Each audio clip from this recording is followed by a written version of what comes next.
चतुर नाम वपुए के जिनके पद रज परसता नासत विघ्न अनेक सब धरती कागद सब वन कलम कटाय सात समुद्र शाही करऊं सतगुरु गुण लिखा न जाय। राम राम राम राम राम राम राम राम।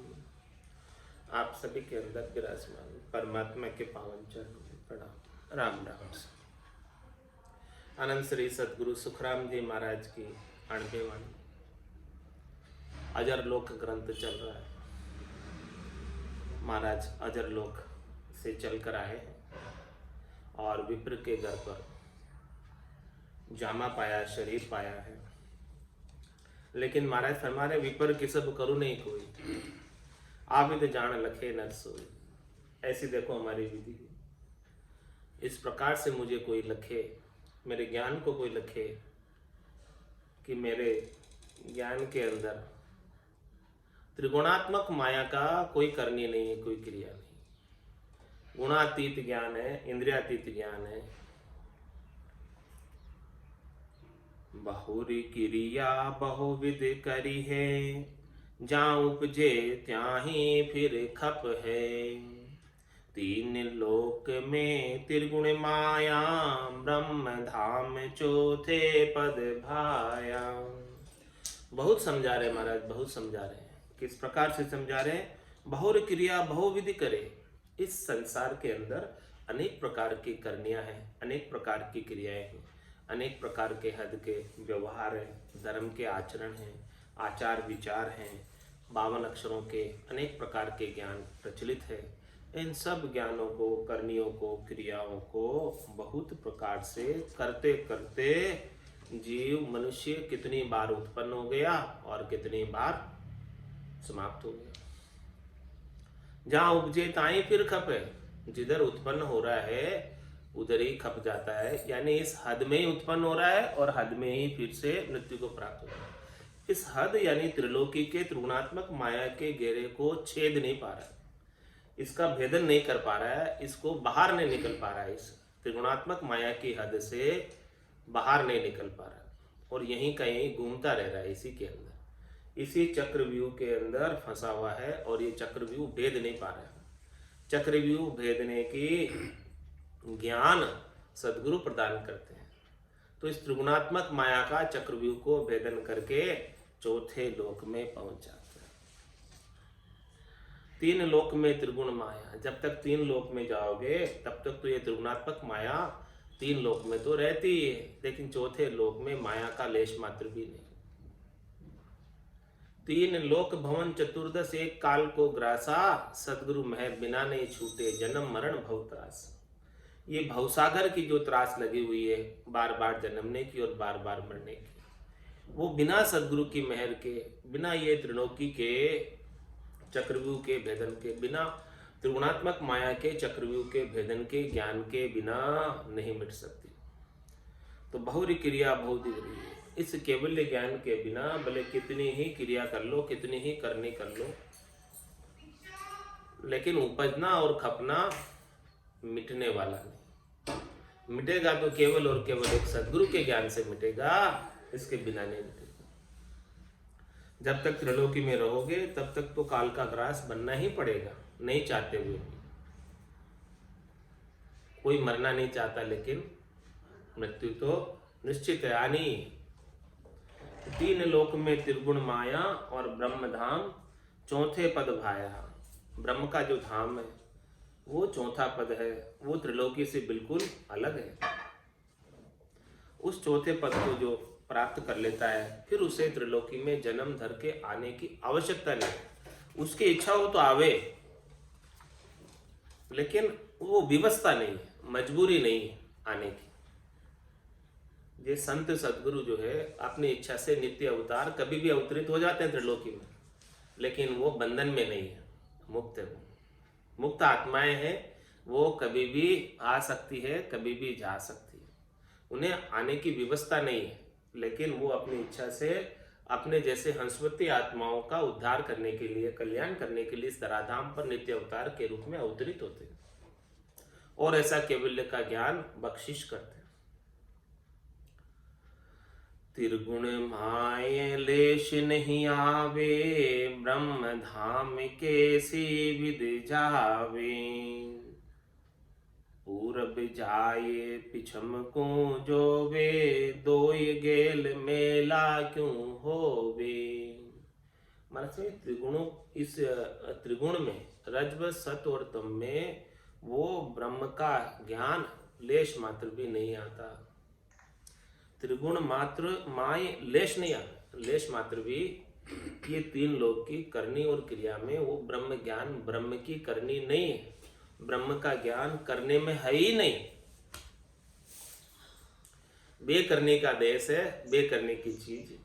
कह सुखराम शब्द की महिमा, कहता बणिए न काई, साधन ध्यान बिना सुन सिमरन लिया अमर गति। करने का कोई काम ही नहीं है इसमें, बे करने की चीज बिना ही करने के प्राप्त होता। बहिरंग कोई करनी नहीं है इसमें, बाहर का कोई उपाय नहीं है। हे भूप निज नाम मुखमाय नहीं आवे, ज्ञान गम सोजा गतनाय पावे। तत्व रूपी गुरु की दिल में भाई, निज नाम जागे शिस्तन माए। क्या करनी है, क्या करनी है मुर्दा की भी पड़ी संजीवन हान। कह सुखराम जीवे नहीं तो बिड़क जड़ी को जाए। मुर्दे की क्या करनी है कि संजीवन जड़ी कुदरतन आकर, गेबव आकर मुर्दे के मुख में पड़ गई और वो जीवित हो गया। इसी प्रकार से सदगुरु की सत्ता है, सदगुरु की मेहर से, कृपा से, दया से, उनके निजमन के रीत जाने से, शिष्य की करनी को नहीं देखते हुए, उसके लच कुलच को नहीं देखते हुए, जिसके ऊपर कृपा हो गई वो हमेशा हमेशा के लिए अमर हो जाता है। मेहर भई सदगुरु की जादिन, सता उदय गट होई। तादिन तिथि लिखी केवल की, तामे कसर न कोई। तो त्रिगुण माय लेश नहीं आवे। इस त्रिगुण के अंदर वो ब्रह्म का ज्ञान, केवल्य का ज्ञान, त्रिगुण की करनी में लेश मात्र भी नहीं ना आता है।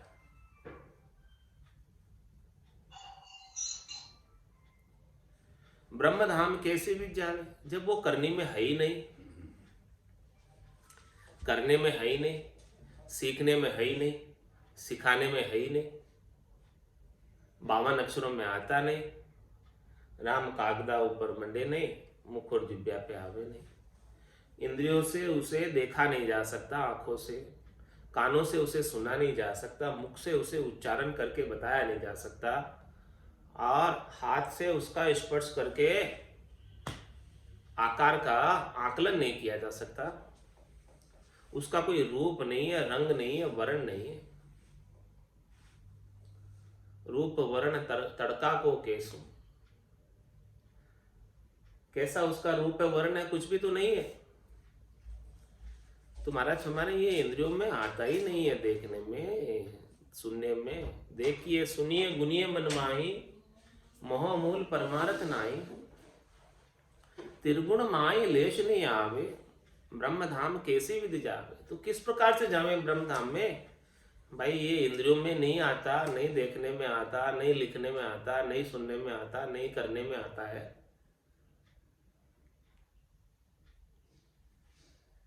तो किस प्रकार जावे? पूरब जाए पिछम को जोवे, दोई गेल मेला क्यों हो। जा तो पूरब की तरफ रहे हो और जाना चाहते हो पश्चिम में, उल्टी यात्रा कर रहे हो। राम चरण मोए इचर जावे, पूरब वस्तु पिछम को धावे। उल्टी तरफ दौड़ लगा रहे हो, कैसे मिलेगा? अरे भाई ये करनी में नहीं है, तुम करनी और क्रिया के दौड़ लगा रहे हो, कहां से मिलेगा ये? ठहर जाओगे तब मिलेगा, भागने से नहीं मिलेगा। इसीलिए कहा कि 68 को काहू को फिरिए, सूरत समेट नाम में धरिए। बैठ जाओ एक जगह, वहां मिल जाएगा। दौड़ते रहोगे इधर उधर तो नहीं मिलेगा, दौड़ने से नहीं मिलेगा, बैठने से मिलेगा।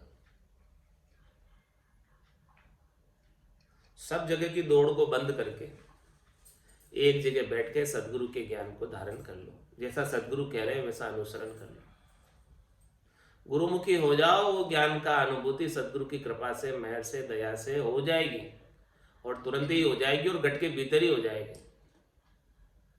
कहीं बाहर जाने की आवश्यकता नहीं, और कोई बाहर की सामग्री की जरूरत नहीं, कुछ करने की आवश्यकता नहीं। अन्य क्रिया जिन पाया जिन गटे ही पाया, बाहर फिर जन्म गमाया।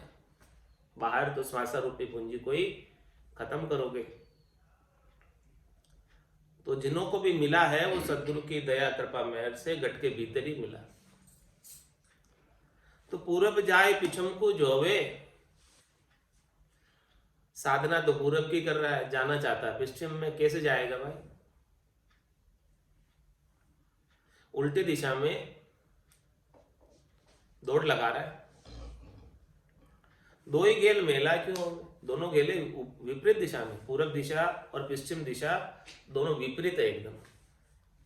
तो सही तरफ दौड़ लगाओ, सही तरफ कार्य करो, सही दिशा सही मार्ग चुनो। केवल्य का मार्ग चुनोगे तो केवल्य की मंजिल आएगी। केवल्य का मार्ग चुना ही नहीं, अन्य मार्गों पर दौड़ लगा रहे हो तो केवल्य की मंजिल आएगी कहां से? दोनों ही गेले मिलने वाले नहीं है। करनी और क्रिया का गेला पूरा अलग है और बेकरनी का गेला अलग है। बेकरनी के गेले में ठहर जाना होता है और करनी और क्रिया के गेले में करते रहना होता है। तुम्हारा फिर करते रहने से तो कभी भी करनी का अंत नहीं होता है। करनी किया कशाबो काया, सब फलदायक दीना, कह सुखराम नाम बिन रटिया, फिर 84 दिन। वापस 84 में जाना पड़ेगा, कितनी करनी कर लो। इसीलिए महाराज फरमा रहे हैं कि ठहर कर एक जगह बैठकर सदगुरु विधि से राम नाम का सुमरण कर लो, वो मंजिल आ जाएगी और कहीं दौड़ लगाने की आवश्यकता नहीं है। तो करनी कैसी कैसी करते हैं, क्रिया कैसी कैसी करते हैं, उन सबका वर्णन करके बता रहे महाराज। भ्रम में पड़े हुए कितनी करनी और क्रिया लोग करते हैं, किसके लिए? परमात्मा प्राप्ति के लिए, लेकिन होते नहीं। वो समझा रहे, धर्म पुण्य जिग करहे भारी, जन्म धरे भुगते संसारी, लोह कंचन की बेड़ी कुवावे, दोनियों माये संकट बहु पावे। क्या फरमा रहे? धर्म पुण्य जिग करहे भारी, भारी भारी करते हैं, बहुत खर्चा करते हैं। कोई सदाव्रत चला देता है, कोई अश्वमेध यज्ञ कर लेता है, कोई कितनों को ही जिमा देता है, कोई 84 गांवों को बुलाकर जिमा देता है और कितने ही दिन तक जिमाता है। कोई धर्म का कितना ही कार्य करता है, पुण्य का कितना ही कार्य करता है, कोई यज्ञ का कार्य करता है। तुम्हारा तुम्हारा ये सब करो, अच्छा है, लेकिन इससे जन्मना मरना नहीं छूटेगा, त्रिलोकी में फल मिलेगा। वापस फल भोगने के लिए जन्म धरे भुगते संसारी, वापस जन्म धर के आओगे और जो आपने सुकृत किया, जो आपने पुण्य का कार्य किया, जो आपने भलाई का कार्य किया, जो आपने उपकार का कार्य किया, वो सुख के रूप में वापस आपको प्राप्त होगा। सुख कर्म कर स्वर्गा जावे, अशुभ किया 84, कह सुखराम भक्ति कर केवल, परम धाम जन जासे। तो महाराज हमारे धर्म करना, पुण्य करना, यज्ञ करना, लोह कंचन की बेड़ी को आवे। कौन सी बेड़ी है? कंचन की बेड़ी है ये, सोने की सांकड़ है जो गले में डाल दी जाती है। अब सांकड़ तो सांकड़ है, बंधन तो बंधन है, चाहे सोने का हो और चाहे लोहे का, उसे क्या फर्क पड़ता? बंधन से मुक्त तो नहीं हुए ना। चाहे आपके गले में लोहे की सांकड़ बंधी हो, चाहे सोने की सांकड़ बंधी हो, बंधी तो है, छूट तो नहीं सकते, स्वतंत्र तो नहीं है, मुक्त तो नहीं है। बंधन में तो है। यही समझा रहे महाराज कि भी धर्म पुण्य यज्ञ करने से सोने की सांकड़ गले में पड़ जाती है और पाप कर्म करने से लोहे की सांकड़ गले में पड़ जाती है। बस इतना ही अंतर, और कोई ज्यादा अंतर नहीं है। लेकिन सांकड़ तो है, अब चाहे सोने की है चाहे लोहे की। लोह कंचन की बेड़ी कुवावे और दोनों माए संकट भोगा, दोनों में ही संकट है।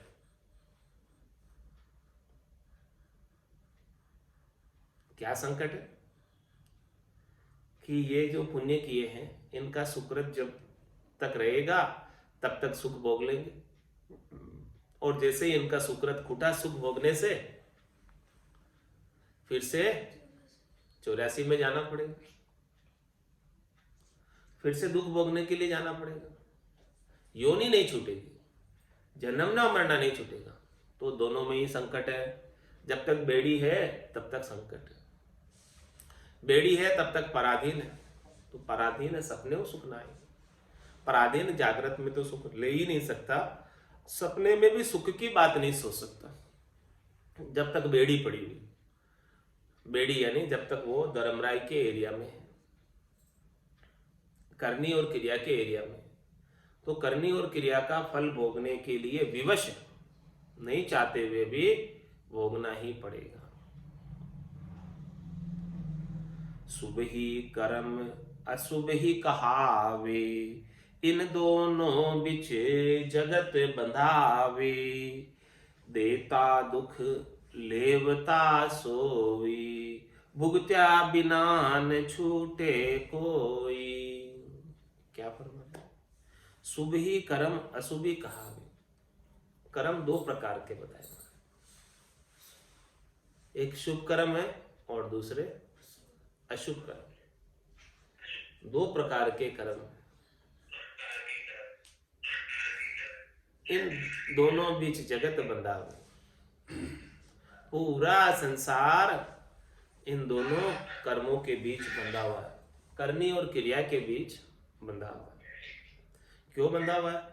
पहले कर्म करता है और फिर उस कर्म का फल भोगता है। जैसा जैसा किया वैसा वैसा भोगना पड़ता है। कह सुखराम मिल्या धर्माई, किया कर्म नहीं जावे। एक कर्म भी कोई आपके हाथ से हो गया, बन गया, तो वो वेस्ट जाने वाला नहीं। जैसा भी कर्म बना है, कोई सा भी हो कर्म बन गया आपके हाथ से, आपके द्वारा, और आपका शरीर मिट्टी में मिल गया, राख में मिल गया, लेकिन वो कर्म मिट्टी में नहीं मिला, राख में नहीं मिला।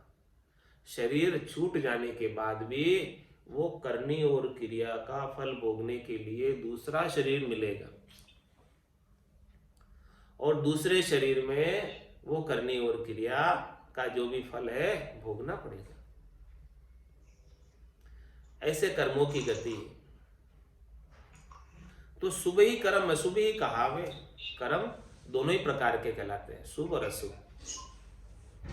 इन दोनों बीच जगत बंधावे। पूरा संसार इन दोनों ही कर्मों के बीच में बंधा ही हुआ है, बंधन में है। और जब तक करता रहेगा तब तक बंधा रहेगा। जब तक करना नहीं छोड़ेगा तब तक कैसे छूट जाएगा? भला बताओ। आगे से आगे कर रहा है, आगे से आगे उसका फल भोग रहा है, बस ये दुष्चक्र चलता जा रहा है, विकसित सर्किल के अंदर पड़ा हुआ है, और इस चक्कर से बाहर ही नहीं हो पाता।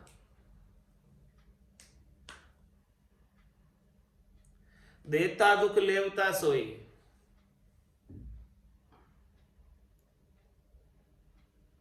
कर्मों को करते वक्त और भुगतते वक्त दोनों ही तरफ दुख है।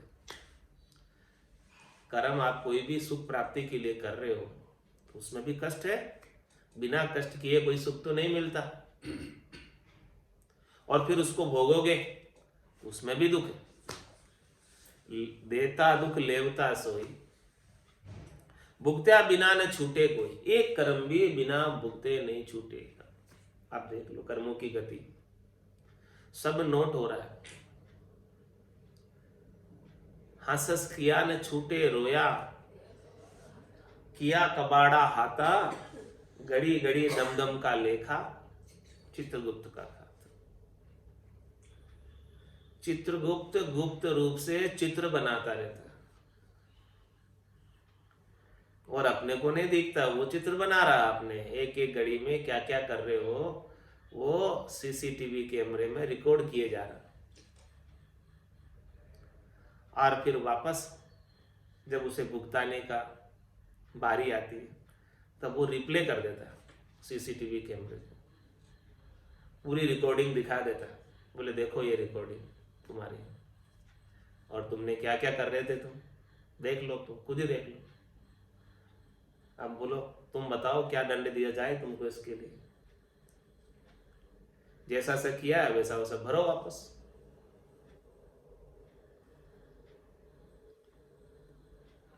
तो इनकी आस जब लग माई, क्या समझा रहे महाराज, किनकी आस, इनकी आस जब लग माई तब लग धाम न पहुंचे जाए।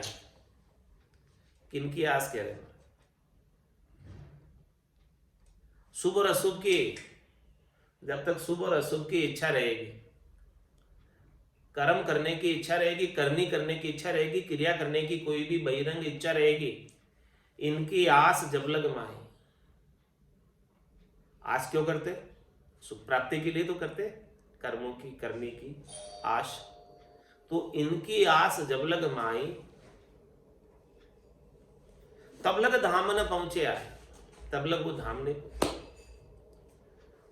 धाम कब पहुंचेगा, जब शुभ शुभ की चाय निकट नेड़ी नहीं आए। करनी और क्रिया कर्म करने की कोई भी चाहना पास ही नहीं आवे कि मुझे कुछ करना है। करनी और क्रिया के बंधन से बिल्कुल अलग हो जाए, दोनों ही प्रकार की करनी और क्रिया से, शुभ और अशुभ दोनों से अलग हो जाए, न्यारा हो जाए। उन दोनों की आसक्ति को छोड़ दे, इच्छा को छोड़ दे। जब तक ये आशा लगी रहेगी कि मुझे कुछ करना है, अशुभ तो नहीं करना, शुभ भी करने की इच्छा रहेगी, तो महाराज कह रहे तब तक भी धाम नहीं पहुंचोगे। शुभ करने का भाव भी घट में रहेगा तब तक भी धाम नहीं पहुंचोगे, क्योंकि अभी कुछ करने की इच्छा है तो वो उस इच्छा की पूर्ति के लिए त्रिलोकी में आओगे, वो कर्म को करने के लिए। जब तक ये इच्छा नहीं मिटेगी, ये इच्छा कैसे मिटेगी, भजन सु वासना जल जाए दूजो और कोई नहीं है। इनकी आस जब लग माई तब लग धाम न पहुंचे जाए। उस धाम को प्राप्त करना है, चौथे पद को प्राप्त करना है, संतों के देश रामजनों के देश को प्राप्त करना है। कब कर पाओगे, तीन लोक सु भया उदासी, जे जन अमर लोक का वासी। अमर लोक का वास प्राप्त करना है तो तीन लोकों के सुखों से उदासीन होना पड़ेगा, तटस्थ होना पड़ेगा। तीन लोकों के सुखों की इच्छा को छोड़ना होगा, शरीर संसार के सुखों की इच्छा को छोड़ना होगा और बैठकर भजन करना होगा सदगुरु विधि से। करनी और क्रिया के परिणामों को भोगना ही पड़ता है, और जब तक इच्छा रखोगे सुख प्राप्ति की, तब तक उस सुखों की प्राप्ति का उपाय करते भी रहोगे, और करते भी रहोगे तो फिर कैसे धाम पहुंचोगे। बैठकर भजन करने का अवसर ही प्राप्त नहीं होगा जब तक करनी और क्रियाओं में ही लगे रहोगे। कब समय मिलेगा, घर की गांगरत गयो जमारो, उदम आपदा माई, मुंह से ठगे भरे का उदर, पशु संज्ञा या पाई। नर संज्ञा ज्ञान ध्यान गुण साध समागम, सिमरण कथा बिलासा, जागे जिते राम ही सिमरे, सूता हुई अभ्यास। इनकी आस जब लग माही तब लग धाम न पहुंचे जाए। धाम पहुंचने का रहस्य बता रहे महाराज। परम धाम को कब प्राप्त होगा, जब सब प्रकार से सुख प्राप्ति की इच्छा का त्याग कर दो, आसक्ति का त्याग कर दो, मोह का त्याग कर दो, वासना का त्याग कर दो। और ये त्याग केवल कहने मात्र से नहीं होता। कह देना आसान है, त्याग करना मुश्किल है। त्याग तो जब होगा जब महारस ज्ञान आनंद पद उपजे, यदि यो निर्भय हो। ये निर्भय कब होगा? जब उसके घट के भीतर महारस बरसने लगेगा। सदगुरु विधि से राम नाम करने से महारस की प्राप्ति हो जाए, राम रसायन की प्राप्ति हो जाए, राम रस प्राप्त हो जाए। राम नाम का सुमरण इतना मीठा लगे कि छूटे नहीं रसना से। सुरता उस शब्द को छोड़कर कहीं जाए नहीं, इधर उधर भटके नहीं। इनकी आस जब लग माई तब लग धाम न पहुंचे जाए। तो कैसे रहे संसार में? रहना तो संसार में, आसन हमारा गिगन मंडल में, रहूं जगत के माई, मेरे को मेरा जन जाने ओरा को गम ना है। कैसे रहना संसार में महाराज युक्ति बता रहे। क्या युक्ति है? सहजा रहे माय है दूरा, नकचक सबे ब्रह्म का नूरा। एडी से लगाकर चोटी तक राम नाम का रोम रोम के अंदर आनंद आ रहा। रोम रोम से होई रही निरंकार झुनकार, ऐसी झुनकार लग रही। ब्रह्म का नूर तेज प्रकाश एक एक रोम में, और कितना? एक एक रोम में करोड़ों सूर्यों का प्रकाश। कोटक भाण हुआ उजियाला, दिल ही में सायब दीदार। ऐसो समियो सदैव हमारे, आठ पोर क्या सांस। नक्षक बिछे ब्रह्म का नूरा, पूरे शरीर पुलकित रहता, आनंदित रहता है ब्रह्म के नूर में। रामा नाम नूर वाला मुख पर सोवे, तेज पुंज प्रकाश। और संसार के लिए कैसे रहता है? सहजा रहे माय है दूरा। संसार में सहज वृत्ति में रहता है। संसार का कोई भी सुख प्राप्त हो गया तो भी ठीक, नहीं प्राप्त हुआ तो भी ठीक, कोई खास बात नहीं, उसके लिए दुखी नहीं। कोई वस्तु मिली नहीं मिली, मिलने से न सुखी है और नहीं मिली तो भी नहीं दुखी है। सहज वृत्ति में रहता है। सम दृष्टि इच्छा कछु नाई, हर्ष शोक भय नहीं उर्माई। अस सज्जन ममुर बसे कैसे, लोभी हृदय बसे धनु जैसे। तुम सारी के संत प्रिय मोरे, धरऊं देह ने आन नहीं। सहजा रहे माय है दूर। महाराज बाहर से दूर होने की नहीं कह रहे कि आप जो है सारे सुखों को छोड़कर वन में चले जाओ, ऐसा भी नहीं कह रहे। क्या कह रहे हैं? करनी करे निक्रम रहे, ऐसी युक्ति लखाए, सदा विलास त्रास नहीं मन में, भोग में जोग जमा। सब प्रकार के काम करो, शरीर के, संसार के, घर के, गृहस्थी के, लेकिन सब कामों में सहजा रहे। जाई विधि राखे राम, ताई विधि रही। विधि का विधान मान हानि लाभ सही। राम राम राम राम राम राम कही। सहजा रहे माय है दूरा। भीतर से दूर होना है, बाहर से दूर होने की नहीं कह रहे महाराज। ये नहीं कह रहे कि आप सब छोड़ छाड़ के चले जाओ। कहां जाओगे छोड़ छाड़ के? जहां जावे जहां काल गरासे, जमड़ो लारे लागो रे।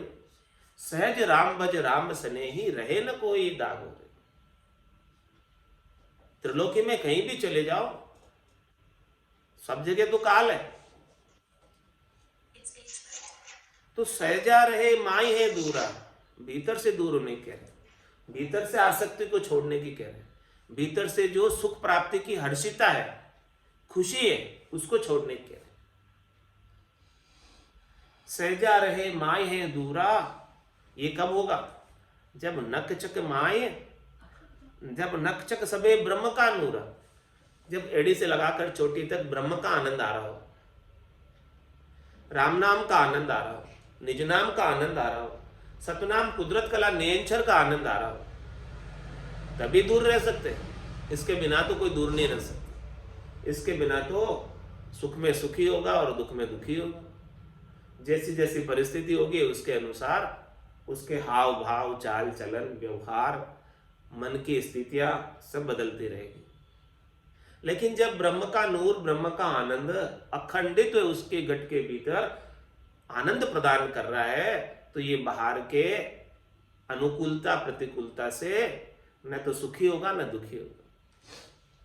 ये अनुकूलता आती रहेगी, जाती रहेगी, प्रतिकूलता आती रहेगी, जाती रहेगी, लेकिन उनका आनंद भीतर में बराबर बना हुआ है। एक पल के लिए भी आनंद में कमी नहीं, आंख रुके उतनी देर भी आनंद में कमी नहीं। और वो आनंद बढ़ता ही जाता उत्तरोत्तर, जैसे जैसे साधना की उत्तम स्थिति होती है, भजन की पूर्णता की स्थिति को जैसे जैसे पहुंचता है, वैसे वैसे आनंद, ध्वनि का तेज, सुखमणा के अमृत का बरसना ज्यादा से ज्यादा होता जाता है। ब्रह्म बिना नहीं आन दिखावे, द्रव्य बिना न गहनो कहावे। ऐसो ज्ञान उपजे माही, बिना ब्रह्म कछु दिसे नाही। जब उसके घट के भीतर ब्रह्म समाध ब्रह्मांड में लाएगी, ऐसी ब्रह्म समाध लग जावे कि त्रिलोकी में ब्रह्म के सिवाय दूसरा और कोई दिखे ही नहीं। सिया राम मैं सब जग जानी, करऊं प्रणाम जोरी जुग पानी। मन वो चवर करे मन माही, जहां देखूं तहां सतगुरु साईं। ब्रह्म बिना नहीं आन दिखावे, अन्य तो अब उसे कोई नजर ही नहीं आता। यही आरती, यही पूजा, राम बिना दर्शे नहीं तुझे। अब तो राम जी के बिना दूसरा कोई दर्शन में आता ही नहीं है, दिखता ही नहीं है, कोई है ही नहीं, किसी का वजूद ही नहीं है। सत्ता है तो केवल राम जी की, सर्वत्र राम सर्वज्ञ भरपूर है, व्यापक सभी ठोर। एक सुई की नोक के बराबर जगह भी राम जी के बिना खाली नहीं। ऐसा दर्शन में आने लगे, ऐसा अनुभव में आने लगे, ऐसा सूझने लगे घट के भीतर, ब्रह्म बिना नहीं आन दिखा। अब अन्य उसे कोई नहीं दिखता है राम जी के सिवाय, ब्रह्म के सिवाय। किस प्रकार से दृष्टांत देकर समझा रहे कि द्रव्य बिना न गहनो कहावे। गहना जो भी बना हुआ है वो बिना सोने के नहीं बन सकता। अब वो गहना भी देख रहा है, यानी आकार भी देख रहा है, रूप भी देख रहा है, तो उसकी दृष्टि आकार पर नहीं है, गहने पर नहीं है, रूप पर नहीं है। उसकी दृष्टि तो उसके भीतर जो सोना है, शुद्ध परमात्मा है, शुद्ध चेतन, उसके ऊपर दृष्टि, वो आत्म दृष्टि आ गई, परमात्म दृष्टि आ गई। परमात्मा के सिवाय दूसरा और कोई दिखता ही नहीं।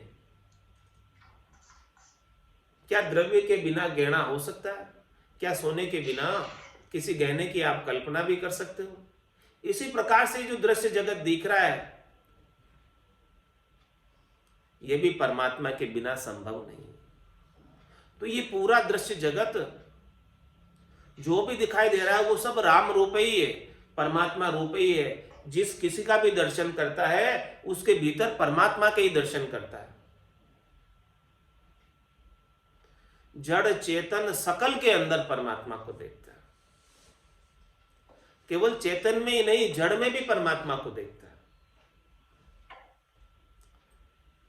एक सुई की नोक के बराबर कण भी परमात्मा के बिना खाली नहीं है। तो कोई भी चेतन और कोई भी जड़, जंगम स्थावर कैसे परमात्मा के बिना खाली हो सकते? ब्रह्म बिना नहीं आन दिखावे, द्रव्य बिना न गहनो कहावे। ऐसो ज्ञान उपजे माई।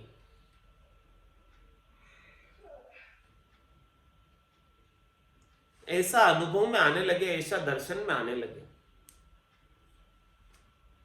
बिना ब्रह्म कछु दिसे नाही। अब तो राम जी के सिवाय दूसरा और कोई दिखता ही नहीं, किसी की सत्ता नहीं, किसी का वजूद नहीं है, किसी का अस्तित्व नहीं है। सबके अंदर राम जी सूझने लगे। कहने की बात नहीं है, कहना आसान है, सूझना मुश्किल है। सूझे ऐसा, भीतर में दर्शन में आवे ऐसा। जहां देखत तहां ब्रह्म दिखावे, द्वितीय भाव मन नहीं लावे। नैचल हो ये ध्यान जब ध्यारे, ब्रह्म देश में संत पधारे। ऐसी स्थिति होवे तब जाके वो ब्रह्म देश में जाएगा। पहले ऐसी स्थिति यहां रहते हुए होवे, जीते जी ये पूर्णता की स्थिति। ये स्थिति कब मिलेगी, कब होगी? भजन करते करते करते करते इस अवस्था तक पहुंच जाए कि अब राम जी के सिवाय दूसरा और कोई दिखा ही नहीं राम जी। जब लग भली बुरी सब अभ्यासे, काम क्रोध अहंकारा, तब लग भय है त्रिपुटी तत्व विचार। किसका भय? वापस से जन्म मरण में आ जाने का भय। लेकिन ये भला बुरा कोई नहीं दिख रहा है। कबीरा खड़ा बाजार में, मांगे सबकी खैर, ना काहू से दोस्ती ना काहू से बैर। जहां देखत तहां ब्रह्म दिखावे। जिधर दृष्टि डालता है उधर राम जी के सिवाय दूसरा और कोई नहीं दिखता। द्वितीय भाव मन नहीं लावे। मन के अंदर दूसरे के, किसी के दर्शन नहीं कर रहा।